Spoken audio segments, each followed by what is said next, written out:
आज का जो टॉपिक है वो है about crops in Jammu and Kashmir.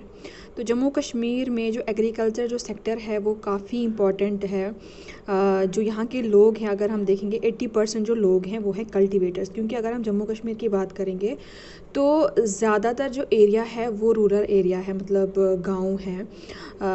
तो ज़मीनें हैं, उसमें लोग जो है कल्टीवेशन करते हैं, किसान हैं लोग।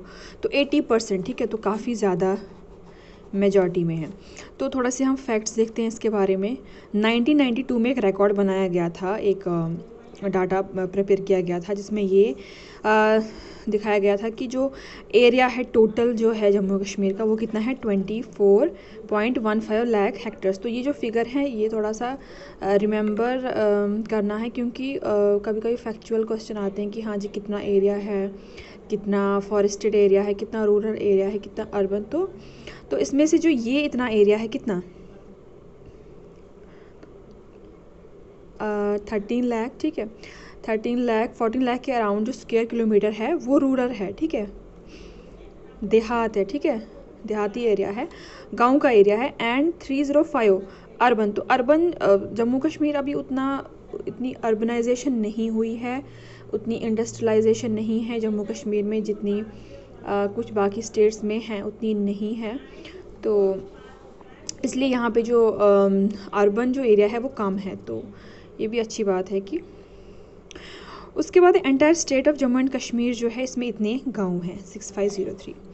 तो अब हम देखते हैं, चलो ये हो गया टोटल। लेकिन टोटल अगर रूरल एरिया है इसका मतलब ये नहीं कि हर जगह पे खेती बाड़ी होगी, हर जगह पे फसलें उगाई जाएगी, हर जगह पे फ्रूट्स वगैरह। तो इसमें से जो एग्रीकल्चर का एरिया है वो है 8.26 लाख हेक्टर। तो ये भी एक फैक्चुअल क्वेश्चन बन जाता है, कितना है 8 पॉइंट। तो अब आप देख लो टोटल कितना था 24 में से इतना है रूरल और इसमें से ये है। तो रेस्ट जो है फॉरेस्ट्स एंड माउंटेन्स हैं। अब हम देखते हैं क्रॉपिंग पैटर्न की, किस तरह से क्रॉप्स यहाँ पे ग्रो होती हैं, कल्टीवेट होती है, क्या सीजन है, वो सब उनके बारे में हम देखते हैं। तो अगर हम जम्मू कश्मीर का क्लाइमेट देखते हैं, पहले लद्दाख भी इसके साथ था बट अब वो सेपरेट टेरिटरी है। तो फिर भी हम लद्दाख को भी कंसिडर करेंगे, लद्दाख का भी थोड़ा बहुत देखेंगे, तो एक दो पॉइंट्स होंगे बस। तो वेरिएशंस हैं क्लाइमेट में हैं। अगर आप जम्मू का देखोगे वहाँ पे अलग टेम्परेचर है, अगर आप कश्मीर का देखोगे वहाँ अलग टेम्परेचर। एंड तो नेचर ऑफ इरिगेशन भी अलग अलग है। अगर हम जम्मू रीजन की बात करें तो यहाँ पे दो तरीके के क्रॉप्स उगाए जाते हैं, रबी एंड खरीफ। ये जो टॉपिक है रबी खरीफ का, ये मैंने प्रीवियस लेक्चर्स में बता दिया था आप लोगों को। तो रबी क्रॉप्स वो क्रॉप्स है जो विंटर में ग्रो किए जाते हैं, जैसे मूंगफली वगैरह, ठीक है, बाद में उनको हम कंज्यूम करते हैं। नो विंटर में जो जैसे वीट वगैरह, रबी क्रॉप जैसे वीट है, बारले है, वो हम विंटर में ग्रो करते हैं, बाद में गर्मी में कंज्यूम करते हैं। खरीफ होते जो गर्मी में हम सो करते हैं, जैसे राइस वगैरह हो गया, मेज़ हो गया, वो सब। तो उसके बाद हम देखते हैं विंटर क्रॉप्स, ठीक है। तो रबी में जो जो यहाँ पे चीफली जो उगाया जाता है वो है वीट एंड बारले। तो ये दो आपको याद रखने हैं, वीट और बारले। ये दो जो है ये सोन कब की जाती है, सर्दियों में, और कब हार्वेस्ट की जाती है फिर गर्मी में, harvest in May and June. तो ये आपको याद रखना, ये दो वीट एंड बारले ये रबी क्रॉप्स हैं। और भी हो गया, पॉपी हो गया, रेपसीड हो गया, फ्लैक्स हो गए, बीन्स हो गए, ये सब भी इसमें किए जाते हैं। फिर आता है समर क्रॉप। समर क्रॉप हो गई यही खरीफ क्रॉप। इसमें राइस हो गया, जो राइस हम गर्मियों में ग्रो करते हैं, सो करते हैं। मेज़ हो गया, मिलेट्स वो क्रॉप्स होते हैं जिनके अंदर सीड्स प्रेजेंट होते हैं। सोन फ्रॉम जून जुलाई, ठीक है, गर्मियों में ये खरीफ क्रॉप्स हैं, दीज आर खरीफ क्रॉप्स। तो जून जुलाई, और हार्वेस्ट कब किए जाते हैं, अगस्त में, ओके। तो गर्मियों में सो की जाते हैं, सर्दियों में हार्वेस्टिंग होती है। जैसे राइस हो गया, मेज़ हो गया, मेज़ कब हम खाते हैं, सर्दियों में, तो इसका मतलब सो कब की गई होंगी, गर्मियों में, ठीक है। कॉटन है, सैफ्रॉन है, सैफ्रॉन ये याद रखना, सैफ्रॉन क्या है, saffron is a kharif crop, ये गर्मियों में सो होता है और सर्दियों में। पल्सेस हो गए, कॉटन हो गया, ये इंपॉर्टेंट याद रखना। Millet, tobacco, these are all kharif crops. उसके बाद हम देखते हैं मेजर क्रॉप्स, डिटेल में पढ़ेंगे। राइस जो है ये डोमिनेंट क्रॉप है। आपको पता ही है कि हाँ, जम्मू कश्मीर का जो स्टेपल फूड या क्रॉप है वो क्या है, राइस है। राइस खाया जाता है बहुत सारा।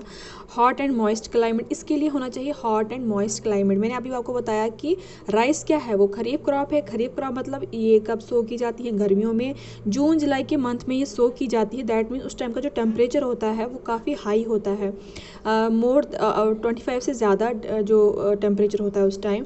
और उस टाइम मानसून भी स्टार्ट हो गया होता है। तो एक तो प्लेंटीफुल इनको पानी की रिक्वायरमेंट होती है, और दूसरा हॉट एंड मॉइस्ट, क्योंकि मानसून में मॉइस्ट जैसा ह्यूमिडिटी होती है। तो ये परफेक्ट क्लाइमेट है इनके लिए ग्रो करने के लिए।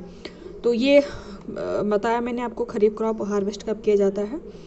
तो सफिशिएंट, इसके लिए काफ़ी ज़्यादा पानी होना चाहिए जो कि मानसून में मिल जाता है। तो ऐसा कभी होता है कि जैसे पंजाब वगैरह में कभी बारिशें नहीं होती हैं तो काफ़ी फसलें तबाह हो जाती हैं। तो जिसकी वजह से काफ़ी ज़्यादा फार्मर जो है उन्होंने लोन लिया होता है वो पे नहीं कर पाते हैं, क्योंकि फसलें नहीं बनी, बारिशें नहीं हुई। क्योंकि वो किस पे डिपेंडेंट, बारिशों पे डिपेंडेंट है कि मानसून आएगा। क्योंकि ये जो राइस है इसके लिए काफ़ी पानी की ज़रूरत होती है। तो अब तो इरीगेशन वगैरह फैसिलिटी आ गई है, इरीगेशन के थ्रू जो कैनाल्स वगैरह है, ज़्यादातर जो पंजाब हरियाणा यूपी वहाँ पे जो सोर्स ऑफ जो वाटर है इनके लिए वो इरीगेशन से ही होता है, मतलब पानी आता है, ठीक है। तो जिस वजह से आगे प्रोडक्ट अच्छा बनता है। तो अब टोटल एरिया की अगर बात करेंगे जम्मू कश्मीर की, इतना एकड़ यूज़ होता है, 100,000 3 लाख, ठीक है। तो पीछे मैंने क्या बताया था आपको, ये याद रखना, 8 लाख एग्रीकल्चर, उसमें से 3 लाख जो है अराउंड 4 लाख, ठीक है, having a yield of 25.5 quintals पर एकड़। तो एक एकड़ पे देख लो आप कितना क्विंटल जो है बनता है। आरएसपुरा आपको पता ही होगा कि फेमस फॉर बासमती राइस। ये भी क्वेश्चन आ सकता है कि बासमती राइस कहाँ पे बनता है, आरएसपुरा में बनता है। उसके अलावा जम्मू में, सांबा में, कठुआ में, कुलगाम में, श्रीनगर, बारामूला, कुपवारा, अनंतनाग, कश्मीर में तो है ही, मतलब कुलगाम, उसमें कन्फ्यूजन है कुलगाम और पुलवामा पे कि राइस बाउल ऑफ कश्मीर कहा जाता है, ठीक है। एनीवेज कश्मीर में भी राइस की काफ़ी ज़्यादा प्रोडक्शन होती है। लेकिन बासमती कहाँ पे बनता है, आरएसपुरा। तो अगर हम लद्दाख की बात करेंगे, लद्दाख में देखो क्या है, लद्दाख में थोड़ा डिफरेंट केस है। लद्दाख में in Ladakh while rabi crop in ये, तो अगर अब हम देखते हैं मेज़ के बारे में। मेज़ भी खरीफ क्रॉप है और इसके लिए भी सेम ही टेम्परेचर चाहिए, इतना हॉट एंड ड्राई क्लाइमेट होना चाहिए, 75 टू इतना। तो महीने जैसे मई से जून में सो किया जाता है, उस टाइम ड्राई होता है, क्योंकि है ना, मई के महीने में उतना मॉइस्चर नहीं होता है, मई जून के महीने में। एंड हार्वेस्ट इसमें होता है, करेवा लैंड्स बनाए जाते हैं उसमें। तो इतने एकड़ ज़मीन है, 3 लाख।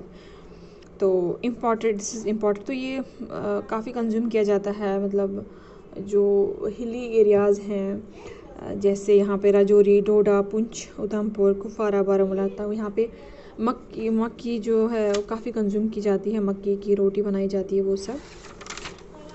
फिर है पल्सेस जो दालें जो हैं, ये भी खरीफ क्रॉप है। तो सेम यही होगा ना, hot and dry climate, good quality के पल्सेस बनते हैं। कठुआ एंड कश्मीर जो है यहाँ पे भी बनाए जाते हैं। तो राजमा आपको पता ही होगा कितनी फेमस है, भद्रवाह, डोडा, राजौरी साइड की, पुंछ की, वहाँ की राजमा काफ़ी फेमस है।